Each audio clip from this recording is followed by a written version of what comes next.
Hello, thanks for joining me today for another video unboxing. For you right now, I have the elusive Super Nintendo Classic Mini. This includes 20 games which were released on the original SNES, but also includes the unreleased sequel to the SNES sequel to Star Fox, with Star Fox 2 conveniently named. It's arrived in a post today.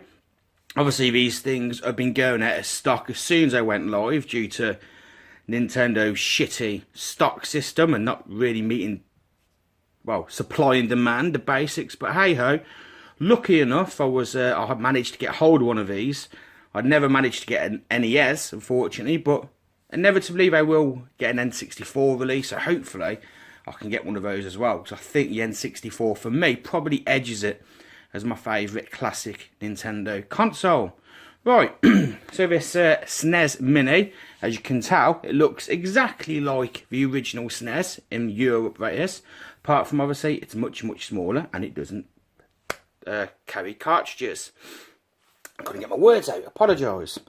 Let's have a spin round of a box and we can get a glimpse of what we get in here. Obviously, it's Super Mario World, Donkey Kong Country, Secret of Mana, F-Zero, Super Castlevania IV, The Legend of Zelda: A Link to the Past, which is my personal favourite SNES game, Super Ghouls and Ghosts, EarthBound, Contra 3, The Alien Wars, Super Punch-Out, Super Metroid, my close second favourite, Final Fantasy 3, Star Fox, aka Star Wing, Super Mario RPG, Legend of the Seven Stars, Super Mario Kart, an absolute classic, Mega Man X, Kirby's Dream Courses, or Course should I say, Kirby Superstar, Super Mario World 2, Super Street Fighter 2, Hyper Fighting.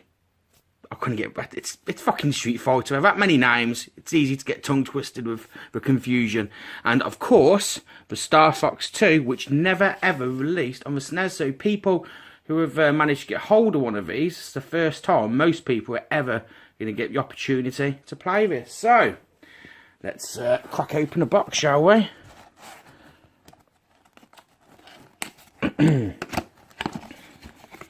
Now, I know in this one you don't get an AC adapter, you do have to buy those separately, but it comes with USB cable, and chances are if you're watching this video you've got a console, so you can plug this base into any USB device and that powers it.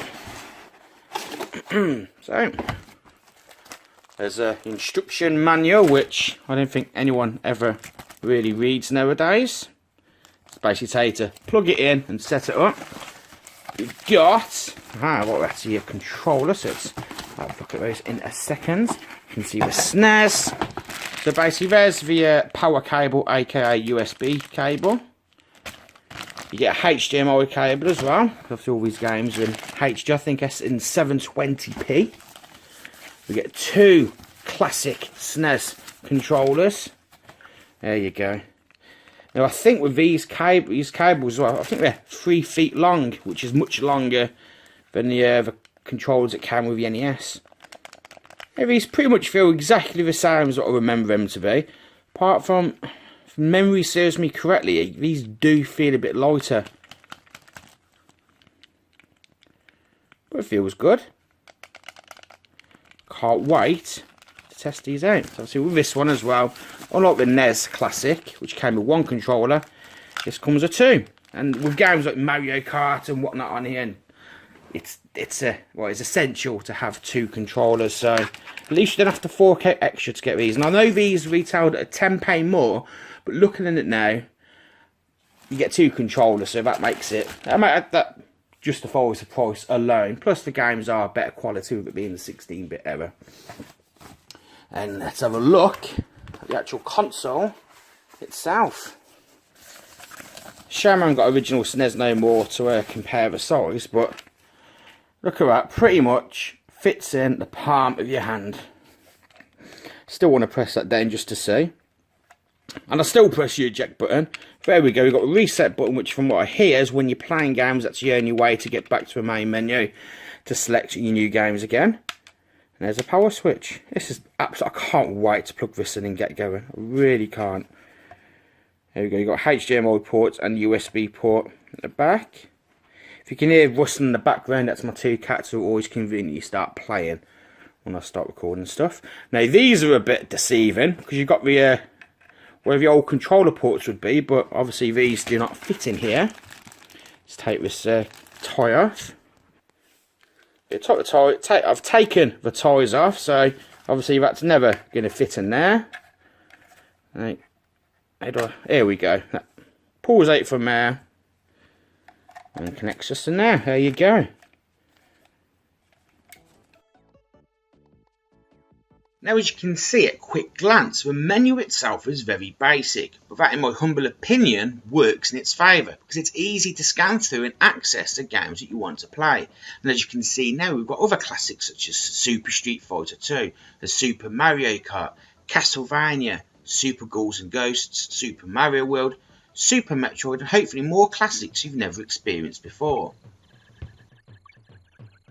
However, one issue that I do have, which I previously hinted upon, is that in the way in which you access the main menu whilst playing the game.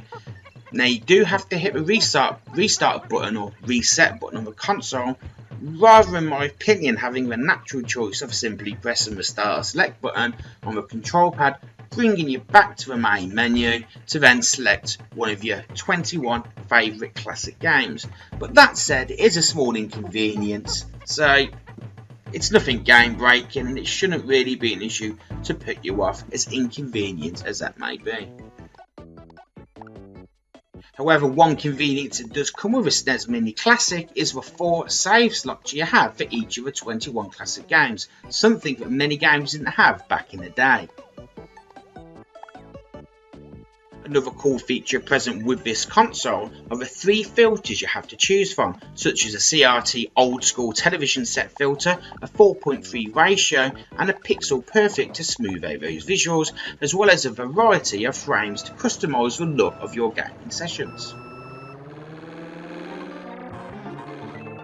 With so many great games to choose from in the SNES Mini Classic, I'm bound to come across some of my favourites from back in the day, such as Super Mario Kart, Super Metroid, Super Mario World, and The Legend of Zelda: A Link to the Past, which is probably my favourite Zelda game to date.